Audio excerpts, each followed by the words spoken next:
Sop, saka pupunta? Huli ka. Don't worry, pagpe-pray lang kita.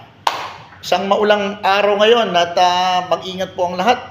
Police Executive Master Sergeant Brother Aldimones mula po sa Makati City Police Station. Nais po magbahagi.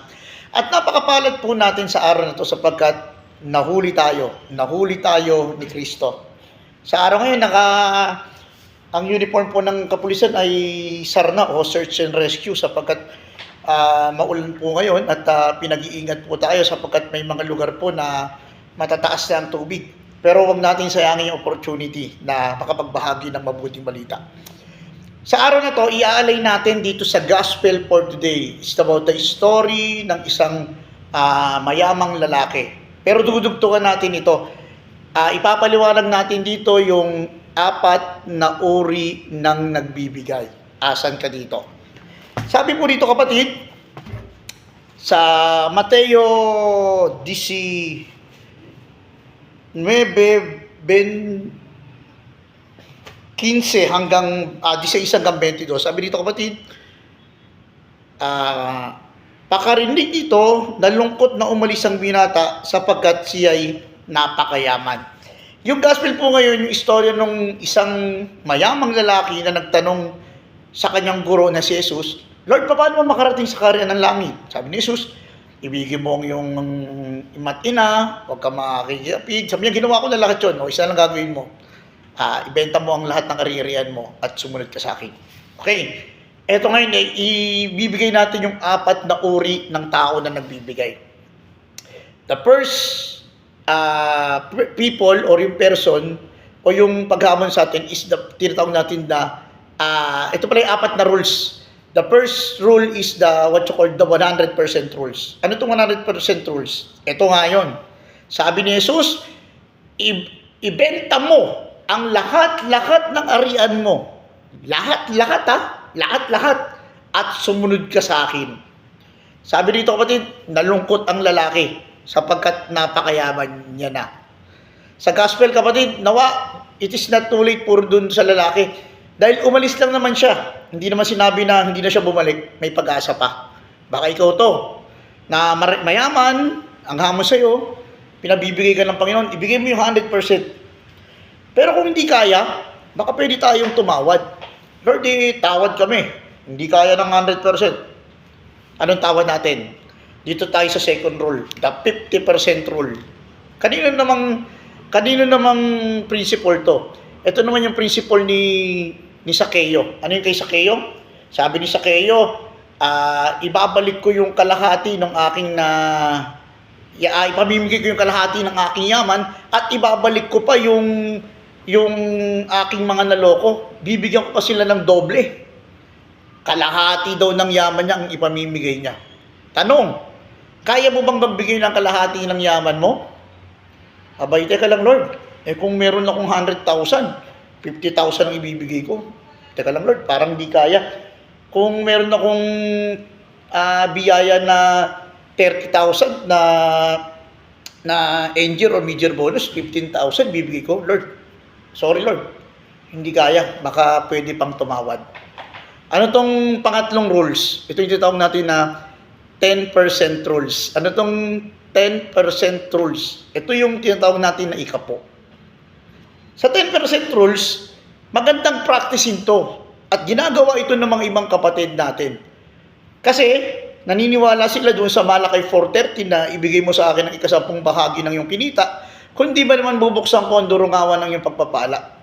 Abay, the best talaga na magbigay ka ng 10% sa Panginoon. Bakit? Ang Diyos natin ay hindi Diyos na madamot. Binigyan mo siya, abay hindi siya papayag na 10% din ang ibabalik niya sa'yo. Baka 10 ulit ng 10%. Kaya, kung kaya mo magbigay ng 10%, goods, mas maganda. At dito magbibigay tayo ng insight. Bakit daw hindi natin magawa yung 10%? Kasi, mali daw tayo ng nakikita. Nakikita natin, nakamali tayo ng focus. Sabi daw, kung bibigyan ka daw ng Diyos, magkakaroon daw ng 1,000 pesos, ilan ang dapat mong ibigay na 10%? Dapat magbigay ka ng 100. Kung meron kang 10,000, magkano dapat mong ibigay? Dapat magbigay ka ng 1,000. Kung meron kang 100,000 na biyaya, magkano dapat mong ibigay? Dapat 10,000. Sabi, teka lang, palaki na ng palaking pamimigay ko ah. Ito ibibigay ko sa church. At kung magkakaroon ka daw ng biyayang 1 million, magkano ibibigay mo sa simbahan? Abay, 100,000. Teka lang, brother, ang bigat naman. 100,000 ibibigay ko sa simbahan. Pag ganun kasi ang na-focus natin, mamamali daw tayo. Kasi nakita natin yung 10% na ibibigay natin sa simbahan.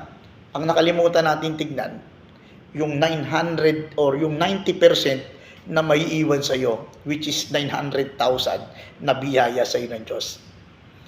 Kaya hindi natin makita, ang nakita natin 10%, nakakalimutan natin tignan yung 90% na biyaya sa iyo ng Diyos.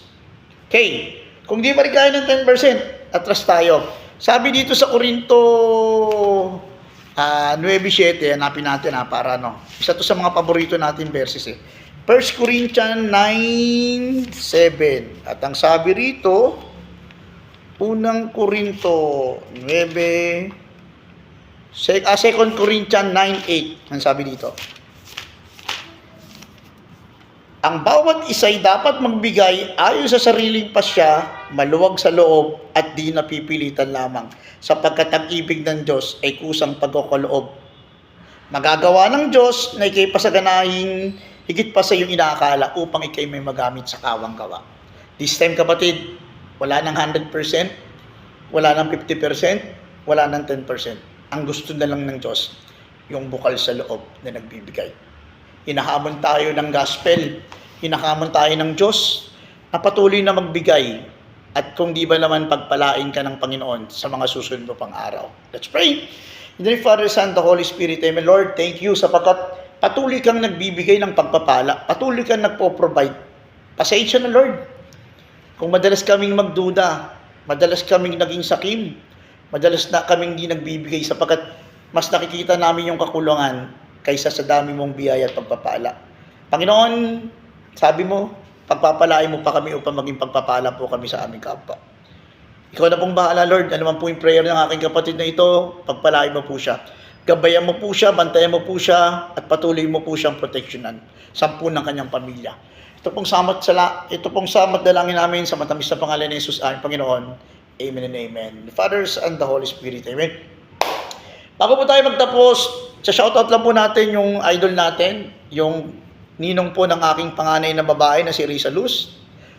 None other than ang police director po ng Leyte, Police Colonel Celerino June Muyalde Sacro. Sir, pagpalain ka nawa ng ating Panginoon at patuloy ka naming isasama sa ating mga panalangin na patuloy kang gamitin sa ubasan ng ating Panginoon. Okay, mula pa rin po dito sa Makati City Police Station, ang inyong pong SESPO, patuloy po na bumabati at nagsasabi, mapalad ka sapagkat nahuli ka ni Kristo. Bye-bye!